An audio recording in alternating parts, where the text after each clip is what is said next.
আসসালামু আলাইকুম, আমি ইয়াসিন আরাফাত। আমার টিমমেট নৌশাদ ভুইয়া। আমাদের টিমের নাম ডে বাই টি। আমাদের প্রজেক্ট টাইটেল হচ্ছে building the future, creating a smart and sustainable campus. কৃত্রিম বুদ্ধিমত্তাই হলো ভবিষ্যৎ। আমরা আমাদের প্রজেক্টে কৃত্রিম বুদ্ধিমত্তাকে প্রাধান্য দিয়েছি। কৃত্রিম বুদ্ধিমত্তাকে কাজে লাগিয়ে আমরা একটি স্মার্ট এবং আধুনিক ক্যাম্পাস তৈরি করতে পারি। একটা গল্প দিয়ে শুরু করা যাক। আবিদ বিশ্ববিদ্যালয়ে ভর্তি হতে এসে দেখলো তার মাথার উপর দিয়ে কিছু ড্রোন উঠতেছে। কিছুদিন পর যখন সে ক্লাস করতে আসলো, তখন আবার সেই ড্রোনগুলো দেখতে পেয়ে কৌতূহলবশত তার স্যারকে জিজ্ঞেস করল। তখন তার স্যার তাকে বলল তাদের বিশ্ববিদ্যালয়ের সকল ল্যাব ও লাইব্রেরি ড্রোন ও কৃত্রিম বুদ্ধিমত্তা দিয়ে নিয়ন্ত্রিত হয়। তখন আবিদের মনে ল্যাবগুলোর নিরাপত্তা নিয়ে প্রশ্ন জাগলো। অতঃপর শিক্ষক তাকে বিষয়গুলো বুঝিয়ে বলল। প্রত্যেকটি ল্যাবের সামনে একটি করে ক্যামেরা আছে।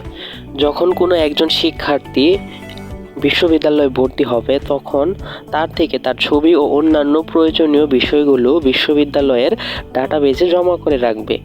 বিশ্ববিদ্যালয়ের প্রত্যেকটি ল্যাব ও লাইব্রেরির সামনে একটা ক্যামেরা থাকবে, যেটা দিয়ে প্রত্যেকটা শিক্ষার্থী ফেস ডিটেক্ট করা যাবে এবং সেই শিক্ষার্থী ল্যাবে প্রবেশ করতে পারবে। এখন যেহেতু যদি কোনো সময় ল্যাবে কেউ উপস্থিত না থাকে, সে সময় যে কেউ ইচ্ছে করলে নানা ধরনের প্রয়োজনীয় যন্ত্র ও সরঞ্জাম ল্যাব থেকে নিয়ে যেতে পারে। তাই এ সময় পাহারাদার হিসেবে আমাদের সাথে থাকবে অটোমেটিক ড্রোন। আমাদের ল্যাবগুলোর বিল্ডিংয়ের ডিজাইনগুলো এমনভাবে থাকবে আমাদের অটোমেটিক দরজার ডিজাইন এমনভাবে থাকবে যেখান দিয়ে যে কোনো মুহূর্তে যে কোনো ড্রোন প্রবেশ বা বের হতে পারবে। একটা নির্দিষ্ট সময় পর পর একটা ড্রোন প্রায় সকল ল্যাবগুলোতে প্রবেশ করবে। Automatic present system. ধরুন একটা ক্লাসে একটা স্যার ক্লাস নিতেছেন। ক্লাস শেষে ক্লাস শিক্ষক এর কয়জন সেই ক্লাসে উপস্থিত ছিল তা রেকর্ড করার দরকার পড়ে। সেই মুহূর্তে স্যার একটা ড্রোনকে অ্যাপ এর মাধ্যমে কল করতে পারবে। এরপর একটা ড্রোন সকলের উপস্থিতি একটা ওয়েব সার্ভারের মাধ্যমে ডাটাবেজে স্টোর করবে। এক্ষেত্রে আমাদের অ্যাপে কোনো একটা নির্দিষ্ট কাজ বা একটা নির্দিষ্ট ল্যাবের অধীনে একজন স্যারের নিকট কয়েকটা ড্রোনের অ্যাক্সেস থাকবে, যেটাকে অ্যাপ দিয়ে ইনভোক করা যাবে।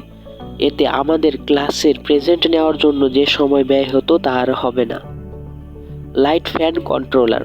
অনেক সময় আমরা ভুলে রুমের লাইট ফ্যান চালু রেখে যাই। আমাদের ড্রোন লাইন ও ফ্যান চালু রয়েছে কিনা তা শনাক্ত করতে পারবে। আমরা জানি মাইক্রো কন্ট্রোলার বোর্ড যেমন আরডুইনো দিয়ে আমরা ইলেকট্রিক সার্কিট এর সাথে প্রোগ্রামিং ব্যবহার করি। এখন যে রুমগুলোতে শুধু ফ্যান বা লাইট চলতেছে, তা আমাদের ড্রোন অ্যাপ দিয়ে তা নিষ্ক্রিয় করতে পারবে।